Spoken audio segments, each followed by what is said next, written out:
For most of the chronic ailments that people are suffering today in the world, the headquarters is in the stomach.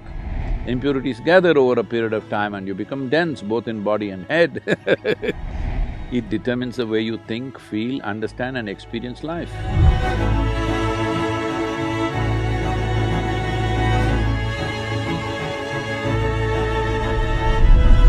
I'm curious actually, your perception on water fasting or fasting and taking prolonged periods of time. She went to food directly. Okay, fasting, not food, good. It's the opposite of food. It's time away from food and the benefits, if you believe there are any benefits from allowing ourselves to take a reset and to renegotiate our relationship with food. See,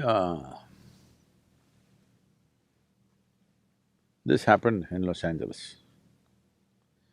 A cardiac surgeon drove his… he was little fascinated with his Ford Mustang.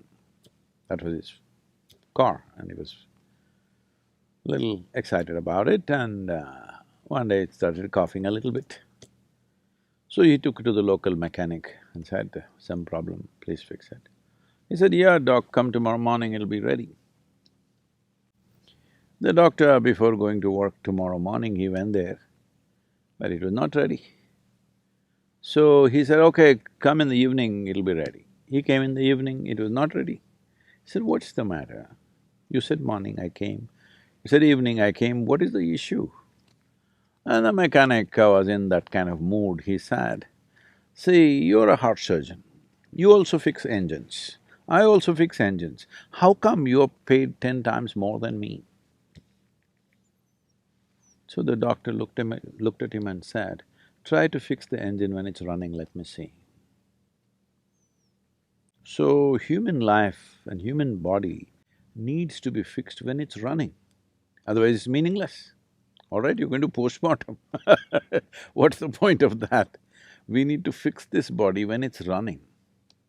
If you want to fix this body when it's running, you must understand, because we're talking about something related to digestive process, these are the stages of this: ingestion, putting something inside; digestion, assimilation, excretion.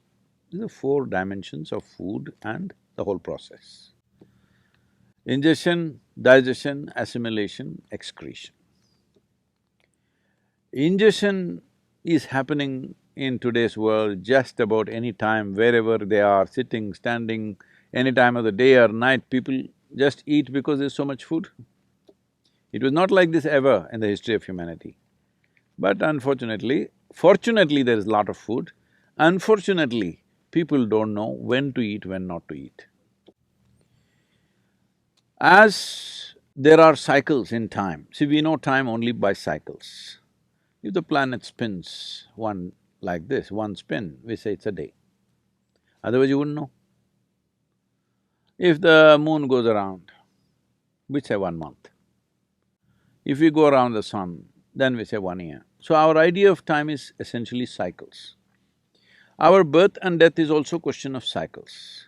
Only because our mothers' bodies were in sync with the cycles of the moon, we are even born, otherwise we wouldn't be born.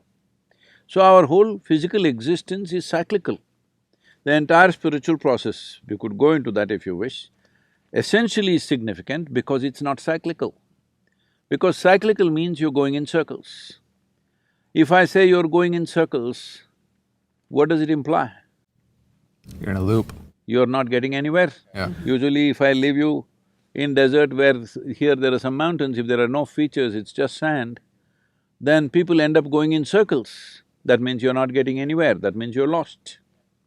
So the moment you are completely identified with your body and your psychological structure, you will start going in cycles. So in India, in the yogic culture, it's very, very clear, this is called as samsara, that means cyclical life. So cyclical life, as good a merry-go-round it may be, if you arrange it well, it's a good merry-go-round, but you're not getting anywhere. Children can enjoy a merry-go-round. If all the adults are sitting in the merry-go-round and going round and round thinking they're traveling, very tragic, isn't it? So that's what happens. So the body is a cycle. These cycles are very connected with the planetary cycles, with the moon cycle, with the sun cycle, everything. Lunar cycle, solar cycles and the earth cycles are very important for the body. If one has the necessary awareness, they could observe on which day your body doesn't need food. Every other creature knows this. Unfortunately, human beings have forgotten because their thought process or their silly mind has superimposed every other sense they have in their system. If you observe your system, you will see on a particular day, you don't feel like eating. That day you should not eat. But no, you're at your friend's house, there is a party, you stuff yourself, even if your body says no, you stuff yourself. You see all the animals, even if you have a dog at home, on a certain day he refuses to eat, both dogs and cats. Have you noticed this? He will go and eat some blades of grass if it's available and puke and cleanses himself because he's conscious that ingestion is continuously happening, but digestion and excretion is not as efficient as ingestion. Ingestion is happening compulsively, but other parts need to work. Other dimensions of digestive process needs to work.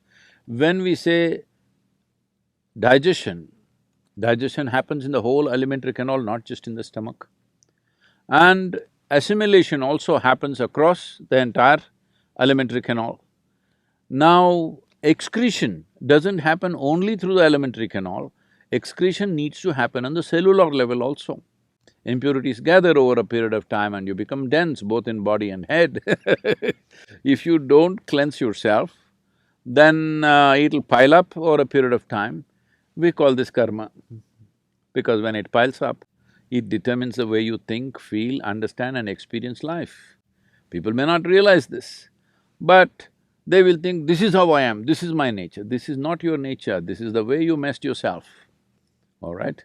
So this cleansing process, one important thing is to give a break for ingestion. Because other systems are largely involuntary, you can stimulate them, but they're involuntary, they're functioning. Ingestion is a voluntary process, though unfortunately for most people it's become compulsive. It should be a voluntary process, that is, I eat when I want to eat. When I decide I want to eat, I will eat. My hand doesn't decide when to eat. If there's anything, people are doing this all the time. I relate. I think if we leave a bunch of good chocolates around you, your hand will eat, not you.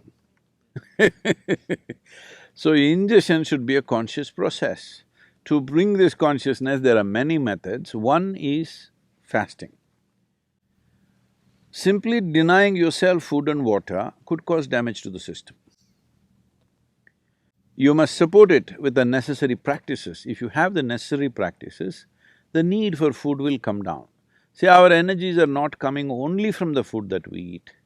The sunlight, the air, the water, actually, if you… in the yogic sciences, we say, if you really keep your system well, 60 to 70% of your energy should come from these three factors: sunlight, air, water.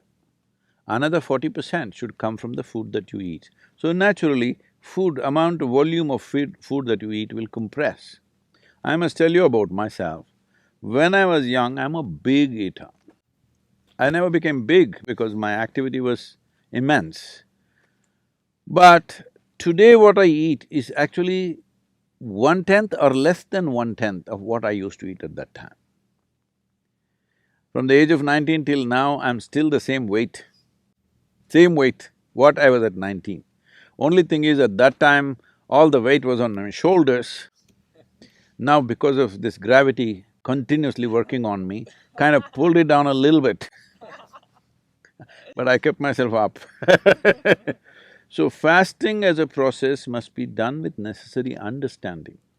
If people don't have that awareness, in India we fixed the 11th day of the moon cycle, you must fast. If you're not able to fast, you go on something very light, it's called palhar. That means you go on fruit diet. Because fruit is a substance which is over 90% water, and you must eat water, not drink water. This is the yogic science. As far as possible, you eat water. You always be conscious about the food that you're eating, what is the water content. Like a South Indian meal, if you eat, a cooked meal I'm talking about, if you eat, very easily 60–70% water. In fact, more. In some of the foods, it's much more. But now the food that you're eating here, you're eating bread, which was baked a month ago probably. Is that minimum? Even in so-called organic shops, it's at least a month or at least a week. Nobody is going and getting fresh bread and come, and anyway, the way the bread is baked, it doesn't have water in it, very little water. So of course you're compensating that with a bucket of Coca-Cola or something like that. Right? Yeah. I said a bucket, A not bucket a is a good amount of Coca-Cola. Where is this big? Yeah. But that doesn't work like that. If you drink any liquid along with your food, the acids that are necessary for digestive process will get diluted. Your whole digestive process gets inefficient. Because food when it goes in, if it contains water, it assists. But if you put any liquid on top of it, you will see the food will remain in the stomach bag for too long. We are very concerned about this always in the yogic culture and life, that we don't want food to remain in our stomach bag for more than 2.5 hours maximum. In 2.5 hours' time, it doesn't matter what I've eaten, how much I've eaten, it must go into other parts. If it remains there, it makes you dull. It makes you lose your sense of perception. The level of perception, the keenness of perception is lost, which you notice if you eat food without Coke or coffee or tea or anything, you feel dull. It kind of pulls you down. Whole lot of people have developed a culture around it. After lunch, they have to sleep. It's like you went to the gas station, you fueled up, then you can't start the engine because there is gas in the tank. So that's what it means. So, to ensure that digestive system is in full process, because for most of the chronic ailments that people are suffering today in the world, the headquarters is in the stomach. Yes. But a lot of people, it's shifting to their head, but largely headquarters is in the stomach, the way… what they eat and the way they eat. So in this way they eat, one simple thing to bring discipline is, maybe 1 or 2 days in a month, you go on much lighter foods which are very simple and easy on the body. If you can just thrive on water or just a little bit of lemon and water or lightly honey-laced water, it will help, but if it's not possible for you, maybe a fruit or something, which is very light on the system. The idea is to give digestive process and assimilation process a break so that rest of the body begins to excrete on the cellular level, it must throw out all the impurities.